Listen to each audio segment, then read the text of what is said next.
head on my shoulder.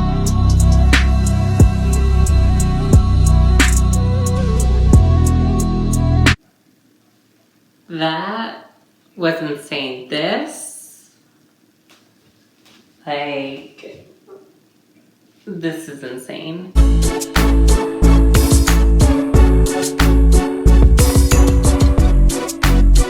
Hello everybody, welcome back to my YouTube channel. If you're new here, hello, hi, subscribe. So, February 4th marks 1 year of me being on HRT, which is Hormonal Replacement Therapy. And if you don't know what that is when someone takes hormones to replace the hormones that their body naturally produces. Because hello, if you didn't know, my name is Khristian Toelupe and I am a transgender woman. My journey starts back in 2020. Well, scratch that. I came out to my roommates at the end of October 2019, and then November 2019 I came out to my parents and my brothers, and then I came out to the rest of my family at the beginning of January 2020, and then I publicly came out end of January 2020. Then February 4th I started hormones. This whole YouTube channel was more of an idea from my mom. She mentioned to me that it would be a good idea if I documented my journey. And the reason being is because, first of all, I am biracial. My dad is Samoan and my mom is white. And I am also from Utah. And there aren't a lot of known resources here in Utah that are as loud as other resources may be. Like, for example, like, if you're a Mormon, the resources for Mormons, it is very known here in Utah, but for transgender people, it's kind of like you're digging for gold at this moment. So I decided to start this channel to help first raise awareness about trans issues, and also just for trans visibility, as well as to become a small little platform that other trans people can turn to find resources that may be beneficial to them, and as well as other audiences who are not transgender, that this may be a place of education for them. So usually how my HRT videos go, I usually do a vertical video so that you can see most of my body and its changes. I also go over the dosages that I've been taking, and which that has changed. I talk about the physical changes, the emotional changes, as well as sometimes I talk about the social changes, which I will get to eventually. My past couple of videos as well, specifically on HRT, I have gone into the topic of sex. This video, I'm not going to do that. I'm going to save dating and sex life for a different video, just because I want this to be more focused on my journey as a trans person, especially where it comes to transitioning specifically with hormones. So if you are a returning subscriber, a returning viewer, you know that I started first on pills, and at the very beginning of my transition I was taking testosterone blockers as well as estrogen pills. And the pills for estradiol, and that's the estrogen pill, I was taking 2 pills of that. And then the spironolactone, which was the testosterone blocker, I was taking 1. And these pills I was taking daily. So it first started off as 2 pills of estradiol, then 1 pill of spironolactone. And then my doctor upped it to 3 of estradiol, and then 1 of spironolactone still. And then it wasn't until November of 2020 that I opened up to my doctor about wanting to try shots. And without hesitation, she very quickly got me on shots. It was within that day that she changed my prescription, and my prescription was ready at the pharmacy. So now what I take is every Sunday, sometimes Monday if Sunday doesn't happen, but most of the time Sunday. Sundays is when I do my shots, and let me grab my syringe. Okay, so this is now the estradiol that I take every Sunday. It's just a little capsule full of the serum, and these are the syringes that I use to inject the estradiol into my body. If only I was good with words, I'd be able to explain this easier, but I'm a visual person and I'm not good at explaining things, so I will just show you. So on the needle, if I can get it to turn around, there are these little markings on it, and I take, so you see this little half mark, I take 1/4 from that syringe, and that's as much estradiol as I put into the syringe. I use a different needle to extract the serum, and then I replace it with this needle again, and then I put it in my thigh. Usually my roommate does this for me. When I don't have a fear of needles, but myself doing it, I get nervous. I have no problem taking the serum out of the capsule and into the syringe, but actually like poking myself and doing it, which I have done. It was stressful. But usually I have my roommate do it. So I put the serum into the syringe, and then she helps me put it into my thigh. And we do alternating thighs, so that's a thing. Hi. Here, I have a towel. Okay. So my roommate has done more research on HRT than I have, especially when it comes to shots. And in her research, she found that if you do alternating thighs, supposedly it works better. And from what I can tell, it's working. Do not get me wrong. I did enjoy the pills, and I did enjoy watching my body change, but it's since I switched to shots that I'm seeing the results quicker. And doing shots, it's a lot more healthier than doing the pills, because the pills can cause liver failure, liver damage. It affects your liver in a negative way. The shots, however, yes, if you have a fear of needles, if that's not ideal, probably don't do the shots. But if you want to avoid the cons of the pills, shots is the best route. Now, on top of doing the estradiol shots, I do take progesterone. Let me show you what it looks like. So progesterone is the other female hormone, and this is basically what the pill looks like. It's just a white capsule, that's it. And I take this at night. That's what my doctor said to do. And this helps more so with breast tissue, if anything. And I have noticed a difference in my breast growth. It's not as like, whoa, look at that. But it's like, when my boobs first started growing in, they were coming in very pointy. I was still very flat chested, I still am. But, you know, mosquito bite boobies, that's what I had. And since switching to shots and taking progesterone at night, I've noticed a difference in my breast growth. They hurt a lot more than they did on the pills, but I'm finding that my breasts are taking better shape. Some side notes of HRT to help your body transform quicker before your eyes. It does help to work out. I remember when I first started hormones, my doctor, I'm sure she was just giving me the benefit of the doubt, but she was like, okay, so when you start your hormones, continue working out. That was the first sentence that she said. And at my appointment, it was me, my mom, and my roommate. Both my mom and my roommate both were just like, bitch, we all know you don't work out. Now see, in the paperwork for the doctor's office, it didn't ask about working out.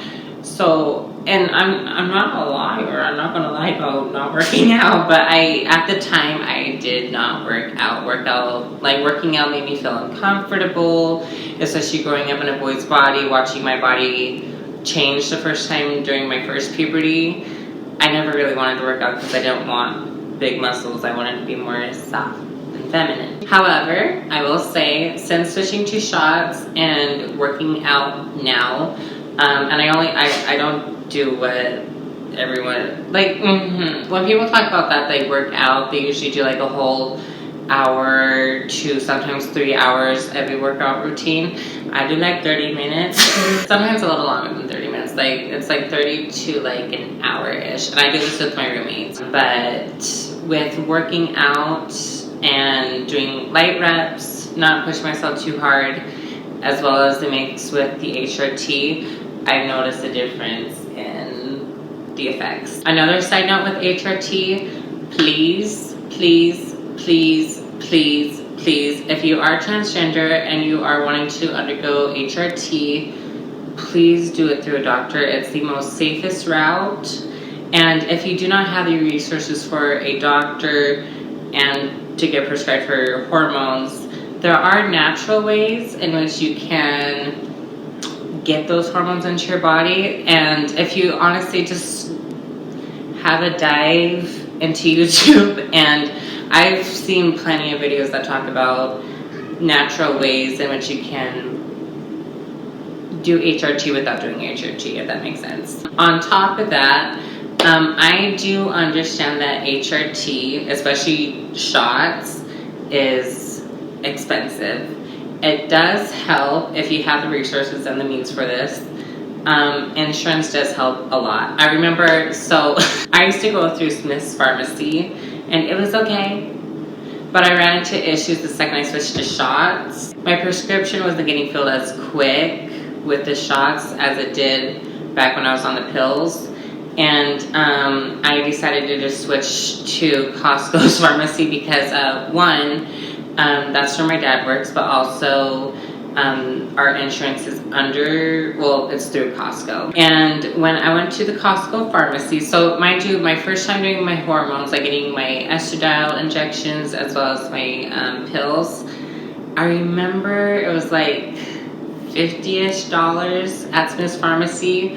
When I went to Costco's pharmacy with my insurance and we're under Aetna, I'm paying under $20 really. This last time, well, not this last time, but the last time that I went to go get my estradiol from Costco, when they were filling out my prescription, I got a text message saying that it was going to be $125, and I was like, okay, this is going to be the new normal. We're going to do it because this is what we want to do. Now, upon arrival at the pharmacy, the dude that was helping me, he noticed the price and was like, do you have insurance? So I gave him both my insurance cards. I have two. So I gave him both of them, and then he went back to the back with my prescription, and after putting in my info, the price went from $125 to $9. That was just for this. So this little thing that has the serum in it, the estradiol, that's not even showing up on the screen. But this little capsule that has, this little container of estradiol that has a serum in it, it's originally like $125, but with my insurance it cost me $9. And my progesterone, I believe it costs $9 as well with insurance. The reason why I'm sharing that with you is because if you are transgender, or if you know someone who is transgender, if you are wanting to undergo HRT, it's a good thing to know about prices. That was so that you can figure out your financial situation, so you can see what the options are for you. Now that we got the dosages out of the way, things that I have noticed different with my body. I used to be, okay, first of all, I used to have chicken legs. I used to be I still am very skinny, but back then, before starting HRT, because hormones, it does affect your muscle growth and your fat distribution. And especially if you were born male and you're transitioning to present female, your muscles grow less and fat distribution is more, it's increased. So I've noticed that I've gotten a lot more curvy since, this is crazy. It's funny because, so I am on TikTok and I have a lot more followers there than I do here on YouTube. However, YouTube, I can do longer videos and talk longer, so hence why I'm on here as well. But it's just crazy to like look back at like my old stuff and slowly watch my figure change, because I used to not have this thing going on, and my legs used to be like, my arms still are quite, well, they look a little different. My face, I am wearing a lot of makeup, but my face has softened. One thing to note with hormones is that it does not, for one, it does not change your voice, and it does not change your bone structure. And with your skull, you have a certain facial structure, and if you were born male, you have a male bone structure, and if you're born female, you have a female bone structure. So my bone structure hasn't changed like at all, but the fat on my face has. And honestly, it's gotten to the point too where like I look at old photos of myself, and although knowing that that is me, and I remember mostly what happened during that picture, I remember what I was doing, what was happening that day, blah, blah, blah. Even just looking at those old photos, it feels slightly odd because I don't even feel like I'm looking at myself. And what's even more interesting too is that with gender dysphoria, before looking into the mirror used to be very hard for me. I felt very, and I still kind of feel this way, when I used to look in the mirror, especially like right before I started HRT and in the beginning stages of HRT, especially before I switched to shots, I felt like I was looking at a body that was very in between genders. And by in between, I mean like within the binary male and female. My body just seemed very like, in my own words, awkward. But now, from before the mirror used to be my enemy, it's starting to turn into my friend. Because I'll look at old photos of myself and it'll kind of set me back a little bit. And in my head I'll be like, I still look like that. But then I look into the mirror and then I see this and I'm like, girl, you're fine. So with all those body changes, with hormones, there's also mental and emotional changes. I personally do not feel like my personality has changed too much with hormones, but I have noticed my emotions they're a lot more extreme than before. To put it in simple terms, if something is funny to me, it's not funny, it's hilarious. If I'm happy, I'm ecstatic. If I'm mad, I'm peeved and I'm pissed. If something is making me emotional, I'm probably crying. Oh my god, that was so nice of you to do that. It's annoying. Now, something that I don't think gets talked about enough, I'm gonna just say it's social transitioning, which if you don't know what that means, it's basically just transitioning socially. This includes coming out, this includes gender expression, this includes dating, this includes friends, this includes coworkers, this includes everyone within your inner circles. With this, it's how you present yourself, it's how people perceive you, whether it's strangers, whether it's people that you already know. With my social transition, as far as family and friends go, I lucked out. Here at my apartment, it's me and 2 other roommates. And then back in Payson, it's me and my family. I go and visit quite often. Whether I'm at my apartment or whether I'm at home with my family, I can breathe. At the first, it was a little tricky because people were getting used to my pronouns going from he to she. If you didn't know this, I actually basically kept my name. My birth name is Khristian, but it was spelled with a C. And my name didn't feel like it didn't bring me any dysphoria. But I did definitely want to change it to make it feel more myself. So what I ended up doing is what you see before you on my theme song screen, the little doot doot doot.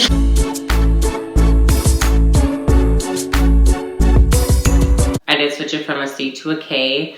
My old middle name I did switch as well, but my last name I kept. And for some people that's been easy to grasp, and for others it hasn't, but you know, everyone deals with things differently. When it comes to people that I know who struggle with trans people, the people that I've met too that do struggle with trans people, when they hear LGBT, they just think gay, and there's more to LGBT than just gay. L is for lesbian, which is a gay woman, and then G is for gay, from what most of everyone knows.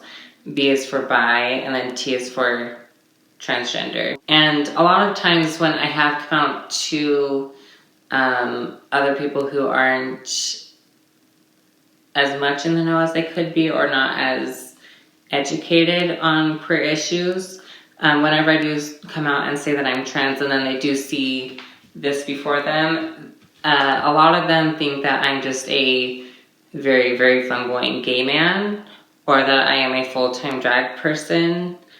I'm not. To summarize it for those who don't really understand what I'm talking about, when I say that I'm transgender, I am a woman trapped in a man's body, altering my body to make it match my insides. And as simple as that may sound to other people, for some people that's hard for them to wrap their brains around. It has been more of like a, if I want to give it a ratio, it's been like a 30-70.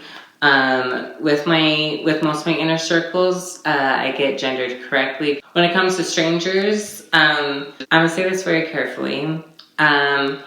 Although I do not feel like I present well enough as a woman, I understand that I am passing to most people who first see me not knowing that I'm trans. So although, yes, I pass to strangers, it becomes very dangerous when I am around those who do not gender me correctly, because when it comes to strangers, I don't know the intentions of everybody, and when people do misgender me, it's a 50-50 reaction from the stranger whether or not they're going to be okay with me or if I'm going to have an issue. Now, to some people, this may be like, whatever, they hurt your feelings, blah. It's not so much about like just hurting me and attacking me, more so to do with attacking me. The homicide rate of trans women is very high. For just trans women in general, the homicide rate is 1 every 8. If you want to talk about people of color and biracial, it's 1 every 4. And that number mostly is related to Black trans women, Latina trans women, Indigenous trans women. However, when it comes to people like myself, I'm within the 1 to 4 to 1 to 8 range. And maybe to you, that may not seem like a very high number, but considering that transgender people make up 1% of the human population, we're going at a fast rate because of ignorance and violence. That's it on the social transitioning part. In my previous videos, like I mentioned before, I did go into like my dating life and libido and other stuff, but I have a lot of information on that I'd rather just save for another video, so that's what I'm gonna do. And that's all I have for this video, folks. So if you like this video, give it a good thumbs up. Comment down below about whatever else you would like to know, whatever else you would like to see.